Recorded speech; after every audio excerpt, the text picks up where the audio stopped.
यो नेपालभित्र भएका ठुल्ठुला दलहरू अहिले नेपाली काङ्ग्रेस र एमालेमा चाहिँ जुन एक किसिमको पुस्तान्तरणको द्वन्द्व देखिरहेको छ, त्यो विषयमा म यो अघिल्लो पुस्ताका नेताजीहरूलाई जम्मा एउटा प्रश्न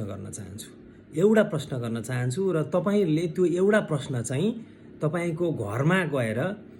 तपाईँको जेनजी पुस्ताको नाति होला, सायद जेनजी पुस्ताभन्दा अलि माथिको छोरा छ भने छोरालाई सोध्नु भए पनि हुन्छ। तब कतिजनाको त जेनजी पुस्ताको त नाति पनाति पनि भइसकेको हुन सक्नुहुन्छ, पनाति पनि जेनजी पुस्ताको भइसकेको हुन सक्नुहुन्छ। उहाँहरूलाई गएर कृपया एउटा प्रश्न सोध्नुहोस्। के प्रश्न सोध्नुहोस् भने अब पनि यो ठुला यो पार्टीहरू र सरकार मैले नै प्रतिनिधित्व गर्ने हो, मैले नै चलाउँदा ठिक हुन्छ, मै नै भेट्दा ठिक हुन्छ, मैले नै चलाउँदा ठिक हुन्छ भन्ने तिमीलाई हैन बाबु, तिमीलाई लाग्छ कि लाग्दैन? तिमी चाहिँ बायस नभइकन मलाई भनिदेऊ है, मैले फेरि अब मै शासन गर्छु, मै सत्ता चलाउँछु भनेर मैले